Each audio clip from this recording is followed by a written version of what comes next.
What's up guys, c'est Frank de Fitness TPS. Aujourd'hui, on va parler de comment perdre le gras. Les trucs et les stratégies que je peux vous donner, c'est peut-être pas ceux que vous entendez tout le temps. Puis avant qu'on aille dans la science des choses, je vais parler de quelque chose qui est encore plus important que la nutrition puis l'entraînement. La volonté. Ta volonté, c'est la force motrice qui va faire en sorte que tu vas faire quelque chose ou tu vas laisser les excuses puis la vie être dans ton chemin. Pensez à la dernière fois que vous avez suivi un plan alimentaire ou un programme d'entraînement puis vous avez été consistant dedans, par exemple 3 à 4 fois par semaine. Puis pensez à pourquoi que vous avez arrêté ces habitudes-là. Puis souvent c'est là qu'on sort les excuses. Puis les excuses c'est correct, tout le monde en a. On a toutes nos raisons, puis c'est normal. Même moi des fois je sors des excuses. Mais si vous avez la volonté de faire, vous allez trouver la force de surpasser tous ces défis-là. Si tu as une volonté vraiment haute, peu importe les obstacles puis les défis que la vie met dans le chemin, ça va rien changer, ça va pas déranger. La volonté c'est quelque chose de tellement important, puis malheureusement il n'y a pas assez de vidéos d'entraînement qui couvrent ce sujet-là. Tu pourrais avoir les meilleurs trucs en entraînement, le meilleur plan alimentaire, mais si tu n'as pas la volonté d'être consistant avec, à un certain point dans la vie, les choses vont se mettre dans ton chemin, puis les excuses vont arriver. Fait que ça importe peu à quel point badass peut être ton plan d'entraînement, tu vas finir par arrêter de toute façon. Puis ça, c'est le problème que j'ai remarqué avec pas mal de personnes que, tu sais, je leur donnais des trucs d'entraînement ou je les aidais à commencer, puis comme je les vois quelques mois après, puis ils me sortent les excuses, tu sais. Puis peu importe les excuses qui me sortent, ça vient au point qu'il n'y avait pas assez de volonté pour surpasser ces défis-là puis ces excuses-là. Si tu sais la source de ta volonté, si tu connais tes propres motivations, il n'y a rien qui va t'arrêter. Là, on va y aller avec le deuxième point que j'ai tout le temps eu de la difficulté à expliquer. Puis le monsieur a utilisé une analogie avec deux chars. Fait qu'exemple, on prend deux chars. Il y en a un qui a un moteur de 100 chevaux, puis l'autre il a un moteur de 500 chevaux. Puis là, le but aux deux chars, c'est de brûler 100 gallons de gaz. Ok? Fait que selon vous, lequel va brûler 100 gallons de gaz en premier? Ça prend pas, tu sais, t'as pas besoin de connaître les chars pour connaître la réponse, c'est celui qui a 500 chevaux. Là, je veux penser à propos de notre corps. Notre corps fonctionne un peu de la même manière. Nos muscles étant le moteur, puis l'essence étant les calories. Donc là, un gros moteur va aller brûler beaucoup de gaz. Qu'est-ce que ça dit à propos de notre corps? La même affaire. Le plus gros que les muscles sont, le plus fort qu'ils sont, le plus actifs qu'ils sont, le plus qu'ils vont aller brûler des calories. Donc exemple, on a deux sujets ici. On a quelqu'un de 150 livres qui va aller brûler 15 livres de gras. Puis on a quelqu'un ici de 250 livres qui va aller brûler 15 livres de gras. Celui qui est plus gros va y arriver plus rapidement. L'autre, est-ce qu'il va être capable? Oui. Mais comme avec le petit char, ça va prendre plus de temps avant qu'il ait brûlé tout ce gras-là. Les muscles étant un tissu actif, là je parle pas nécessairement de masse parce qu'il y a certaines filles qui veulent pas nécessairement avoir une grosse masse musculaire. Mais juste le fait d'avoir un tissu actif, ça fait en sorte que ton corps, même au repos, il brûle les calories sans arrêt. Et aussi, quand tu fais de l'entraînement musculaire, tu peux faire de l'entraînement cardio, bien sûr, mais ça, je trouve que c'est tout le temps juste un extra. Tu fais ça à la fin de tes workouts, à basse intensité, question d'aller brûler plus de gras.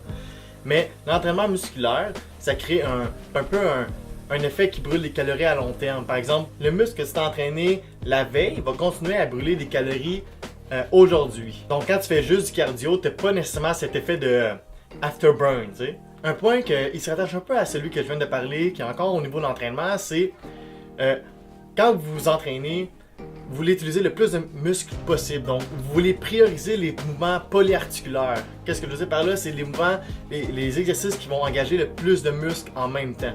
Donc, polyarticulaire, plusieurs articulations sur le corps qui bougent.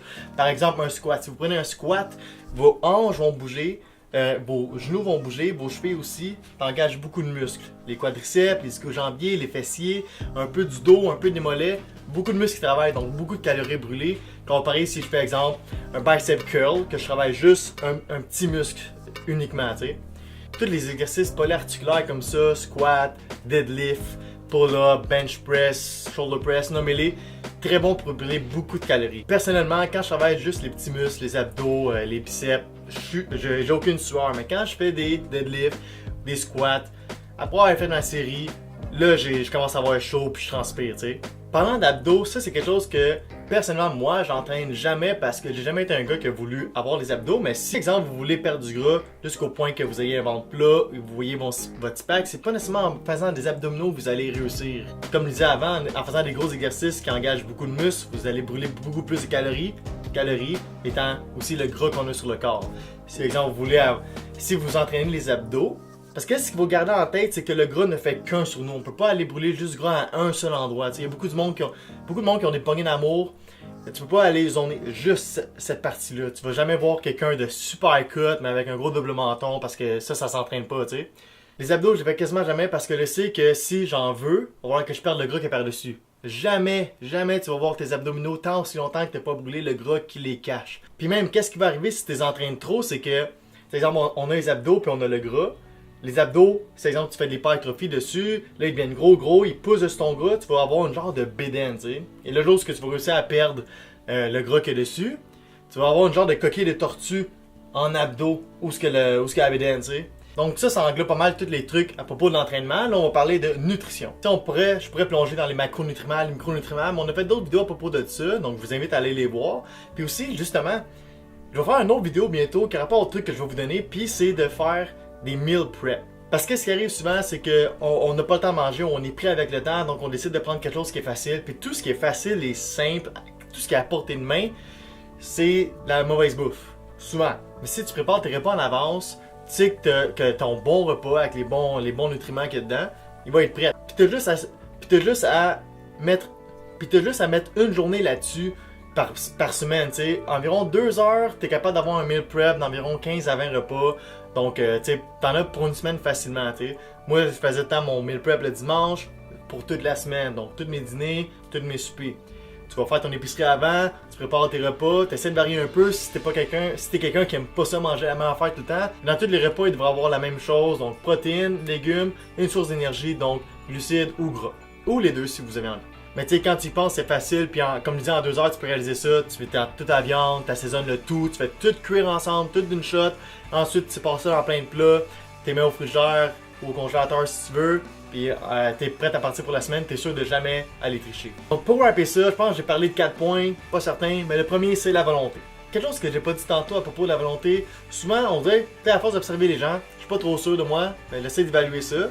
C'est un peu un point que Félix Daigle a apporté à un moment donné, puis je trouvais ça tellement intelligent, puis il disait qu'il vaut mieux être exemplaire 8 fois sur 10 toute sa vie que d'être exemplaire à 100% du temps pendant juste un mois. Parce que c'est comme que si tu tues à l'ouvrage, ça va te démotiver, tu sais.